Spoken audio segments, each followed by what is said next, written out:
All right, I'm going to try this again. Welcome. This is Becky at Aunt Beck's Creations, and I wanted to show Shannon and anybody else that doesn't know how to add tags to your channel. So the AI thingamabob, and people can search for keywords that describe your channel and how you can boost how your channel is found out there. So I'm going to lose the chat.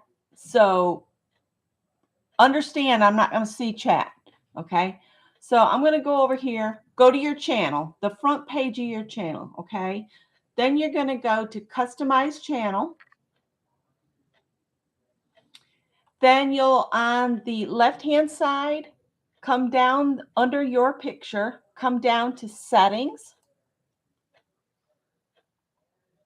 And then go to channel under the setting, the list over here, do channel. And then it'll say keywords. And you can type in any keywords you want. Like I have crafting, sewing, cooking, art journal, cats, art, quilting, mixed media, DIY, nature, crocheting, gardening, and kindness. And I could add card making. There is a limit.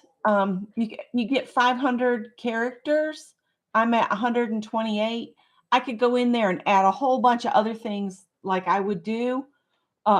Things I would do, what my channel's about, and you put them in there. Now, we'll save that, so that's on there. When you are doing a live, I'm going to close this now. And let's see, where are you guys? There you are. Hi, Marty. So that's how you get tags for your whole channel, what your channel's about. Now, if you want to put a tag or something on a specific video, okay, I'm going to make it look like I'm going to go live again, and I don't know if it's going to boot you guys off or not. And see, because I am live, it's not going to let me do this. But once there is a window. Really take time and scroll up and down each screen that YouTube takes you through, and look for a box that says tags. And if that particular video is going to be nothing but crocheting, you can put crocheting in there. And then that way AI will find it and offer it up to the people looking for crochet videos. If you're going to do multiple things, you can go in there and add the tags. If you add something as you're going along and making your video, if you decide to do something else, after you've signed off, you can go back in and add another tag on the video in the editing section. Take the time to scroll each page carefully. Like right now, I know when we set up to come live, we have to choose whether live chat will be there or if live chat replay will be there. You have to scroll back up a window.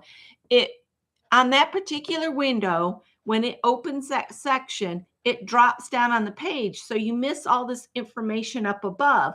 And I think that's how a lot of people have been having trouble getting their chat replays to show up. You have to scroll back up on that window to click that you want your chat replay to be there. I don't know if that's a glitch in the system or if they're doing that on purpose so they don't have to deal with chats or what's going on.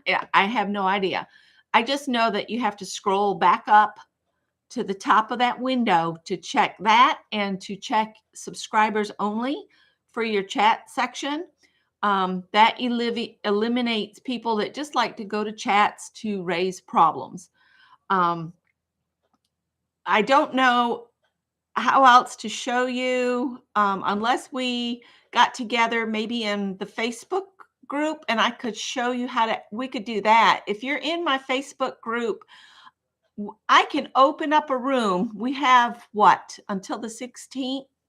If anybody is interested and you're in my Facebook group, I can set up a time where we could get together maybe over the weekend And I know Shannon does a live on the weekends too. So I don't know. I'll have to get with her.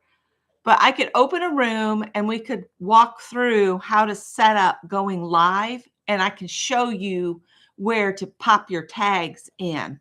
Now, I am working on a laptop. I know this much about the notebooks, or what are they called? Tablets. I know nothing about those. I don't have one. But if you add those tags, it increases the number of people your video is pushed out to. It makes it easier for the artificial intelligence to find your type of video. And you will see a boost in views if you add your tags. The tags are very important, especially the ones that I just showed you where to put them in, because that gives you the information that you can key in exactly what your channel's about. My channel, I'm a little bit all over the place. I am a very eclectic person. I do a lot of different things. And that's a big no-no. They want every channel to be this, that, and the other. But my brain can't manage 10 different channels. It's not going to happen. I do one channel and I just let my squirrels loose and they do what they want when they want to. And that's how it is with me. Hi, Angela. So I hope that helps. And I'm hoping Shannon will see this. I'm sure she's gone to fix her dinner right now, but I wanted to do this before I forgot to do it. Having a bit of a problem with staying focused lately. Not sure why. I don't know if it's the temperature change or what, but I'm just all over the place. And it's kind of good that I'm a homemaker, because I can go all over the place and I'm not affecting anybody except the two men that live in this house, and they seem to deal with it just fine. You're that way too? Lots of different interests. Well, if you look over here, I've got thread crochet. I filled this up with the little yarn hearts. There's room for a few more. I've got all kinds of stuff going on. Crochet, planning books. I try to do planning, and I don't get along very well because I'm a squirrel head. I'm just everywhere. Whatever strikes my fancy. Finished the autumn journal, so I don't know what group project we'll do now. I am doing the Creative Wanderlust here. So the next time I pop on to do a video, we'll be just doing a project that requires black paint or ink and a long-handled paintbrush. If you don't have a long-handled paintbrush, tape a pen to the end of your paintbrush so you can increase the length of the handle, and some either a recycled manila envelope or a folder or brown paper that comes in your Amazon package. That's all you'll need for the next time I drop on. It's going to be a real quick video that time. So even if you don't catch me live, it won't take you long to watch and catch up. Yeah. Oh, this is Mary's fault. Let me show you what happened yesterday.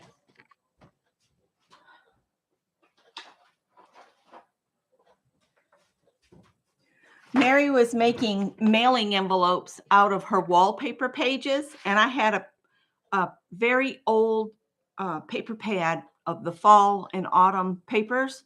And so I went through and I took the 12 by 12 paper and I figured out all the measurements. So if you want to grab a pencil, I can tell you how to do this real quick. This is like bonus content here. If you score 3.5 inches from this edge, and then on the opposite edge, if you score at 2 3/4 inches, that way when you fold this over, this will overlap just a little bit, and you run your glue there. Then on the opposite ends, this is 3/4 of an inch, and this is 2 inches. So you would fold the widest piece over, the 3-inch, then this one, and then fold your little flap up and glue that and up the middle, and then you have an envelope. And since I got started, I made 8. So I've made 8 of these. These are really easy. And it's not totally ugly paper, but I don't see myself using this paper for anything but envelopes. So that's a way to make some pretty envelopes out of paper you would never use for anything else. And we are all about using what we have. And these are basically free for you to make. I mean, you already have the paper, you already have glue. You wouldn't have to buy envelopes this way. And these work up, I think, 6 by 9. Let's see, 5 3/4 by 9 1/4. So it's almost the same size as the manila envelope, this size. And I think they'll mail just perfectly. The big thing is try to stay away from making things that are square, because you know the post office is going to charge you extra for a square envelope. Rectangles, they'll deal with. So that was your bonus content. All right. And those I went through and I scored them all. I kept my little template because you can see where I kept trying different folds. So I'm keeping this template so I know exactly what to do on the next time I want to make some envelopes. I'll have the little template and I'll put that somewhere safe. Yeah. All right. Aren't they fun? Okay. So I hope that helps Shannon to get some tags on her channel. The tags on your channel are very, very important. If you're trying to build your channel, make sure you've got your tags or labels that describe what you do, and you don't add hashtags in front of them. You just put what it is, like crocheting, uh, card making. You just type that out, hit enter, type the next thing and hit the enter, and it'll just put it on there. That just makes it so much easier for you to be found. And that's the whole thing. You want to be found if you're trying to build your channel. All right. So I'm going to let you guys go. Scott and I have some errands to run, and I've got medication to pick up. So I will see you guys in the next video. Bye.